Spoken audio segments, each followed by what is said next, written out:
J'avais 15 ans quand, avec ma famille, nous avons visité Ars. Tous les soirs, avec nos parents et leurs 6 enfants, nous avions la prière qui était toujours précédée d'une lecture. Pendant quelques semaines, nous avions lu le livre de Monseigneur Francis Trochu, le curé d'Ars. Je me souviens avoir été profondément impressionné par l'attitude, le recueillement et le regard du saint curé. Aujourd'hui encore, cette statue que je viens de revoir est une invitation à la prière. C'est ainsi que j'ai appris à prier, en le regardant prier. Les innombrables petites phrases, courtes et incisives comme des tweets, m'ont constamment remis sur le chemin de la prière, c'est-à-dire d'une relation vivante avec Dieu. L'homme est un pauvre qui a besoin de tout demander à Dieu. On est ce qu'on est devant Dieu. Quel bonheur de t'aimer, Seigneur, et d'être aimé de toi. Il est là, il est là.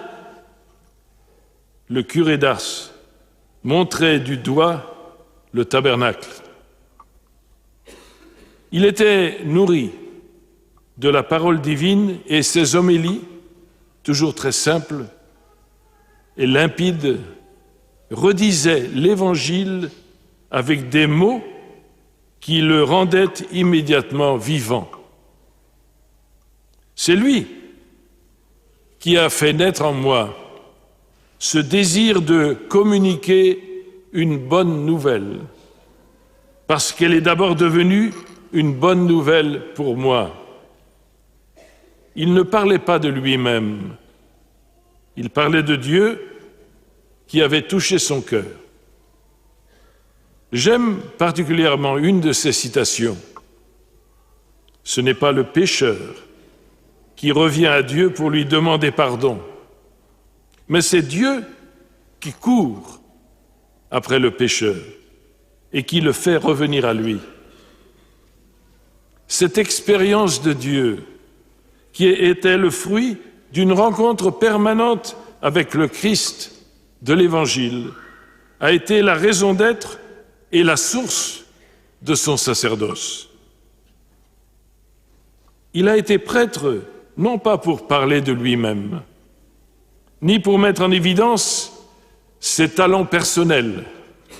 Nous savons d'ailleurs qu'il avait d'énormes difficultés pour étudier, pour apprendre et même pour communiquer.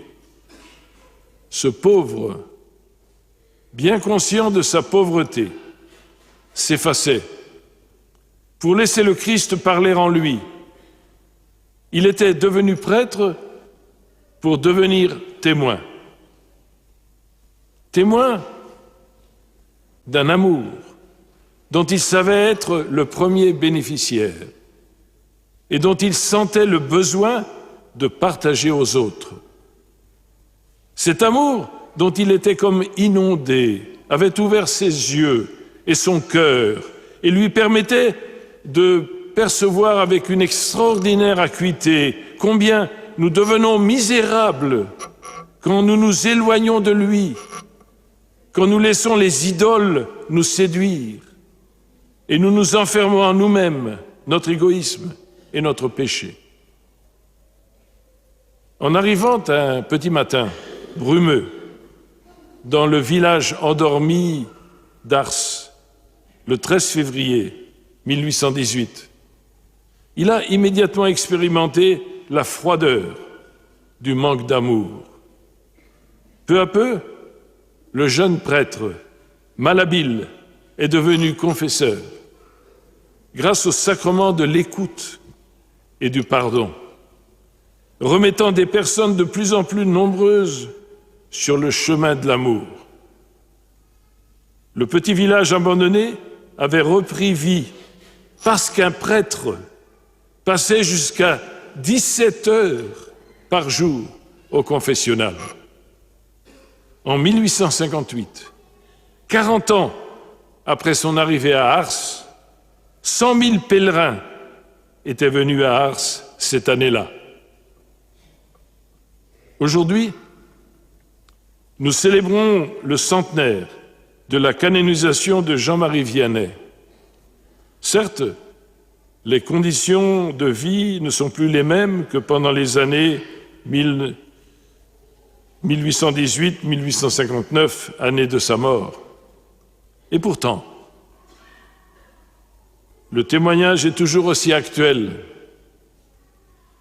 En 1905, le pape Pie X le béatifiait et le déclarait patron des prêtres de France. En 1925, le pape Pie XI le canonisait et le déclarait patron de tous les curés de l'univers. Je viens de relire l'encyclique du pape Jean XXIII à l'occasion du centenaire de sa mort, 1959. La lettre du pape François pour le 160e anniversaire de sa mort, 2019. Et les paroles du pape Benoît XVI lors de l'audience générale du 5 août 2009. Permettez-moi de citer quelques phrases du pape Benoît XVI. Je cite: « L'enseignement que continue de nous transmettre le Saint curé d'Ars à cet égard est que, à la base de cet engagement pastoral, le prêtre doit placer une union personnelle intime avec le Christ qu'il faut cultiver et accroître jour après jour. C'est seulement s'il est amoureux du Christ que le prêtre pourra enseigner à tous cette union, cette amitié intime avec le divin Maître, qu'il pourra toucher les cœurs des personnes et les ouvrir à l'amour miséricordieux du Seigneur. C'est seulement ainsi, par conséquent, qu'il pourra transmettre enthousiasme et vitalité spirituelle aux communautés que le Seigneur lui confie. Prions pour que, par l'intercession de Saint Jean-Marie Vianney, Dieu fasse don à son Église de saints prêtres et pour que croisse chez les fidèles le désir de soutenir et d'aider leur ministère. J'avais écrit ces quelques notes il y a un jour ou deux et je ne connaissais pas encore la teneur du dernier document, de cette lettre que le nouveau pape, à peine fait pape, envoie aux catholiques français, à la France. Vous vous rendez compte? C'est la première fois que ce pape écrit à une nation.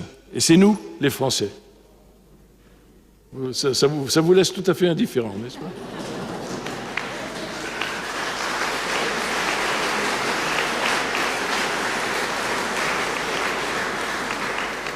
Mais vous vous rendez compte? Et pour nous parler de qui, justement? Pour nous parler de 3 personnages extraordinaires de notre histoire. 3 saints.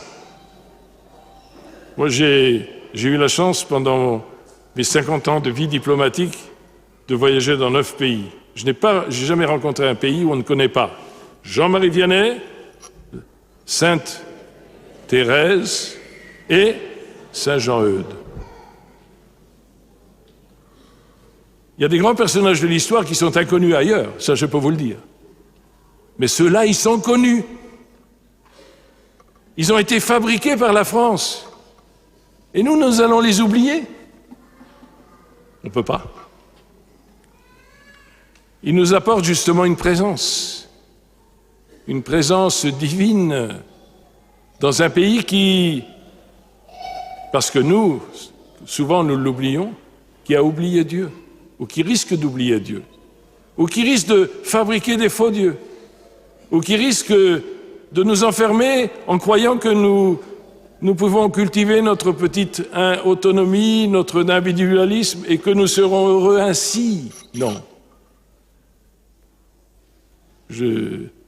on parle bien sûr du Saint Curé d'Ars, mais rattachons ce Saint Curé d'Ars à Sainte Thérèse. Vous savez que Sainte Thérèse, vous la connaissez, la petite Thérèse, elle n'est pas de cette région, moi je suis breton, hein, mais c'est une Normande, donc tout près de la Bretagne. Sainte Thérèse était rentrée au couvent, toute jeune. Vous savez, toutes ses sœurs étaient rentrées au couvent. C'est extraordinaire, ça. Hein. Elle avait 3 ou 4 sœurs, tout le monde au couvent. Le couvent à Nexdor, la porte à côté, comme on dit. Et puis voilà que Sainte Thérèse, c'est encore toute jeune, était inquiète. Elle était enfermée dans les 4 murs de son couvent, et elle avait une aspiration missionnaire. Elle voulait annoncer l'Évangile. Elle avait d'ailleurs parrainé un jeune prêtre, qui était un missionnaire, justement. Vous voyez, cette espèce de désir, non seulement de connaître, mais de faire connaître, qui a été un peu la force de la France. Vous savez, la France, pendant les 2 derniers siècles, a évangélisé le monde. J'ai rencontré des missionnaires français dans le monde entier, en Afrique, en Océanie, en Asie, partout, partout. Des jeunes prêtres, des jeunes sœurs, des laïcs qui partaient pour annoncer l'Évangile, avec générosité, sans retour. Et voilà que cette jeune femme, qui avait autour de 20 ans, avait comme ce désir de la mission.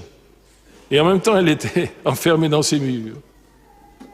Et elle a commencé à demander au Seigneur de lui indiquer comme ce que lui voulait, parce qu'en fait, on n'est pas missionnaire si on n'obéit pas à Dieu.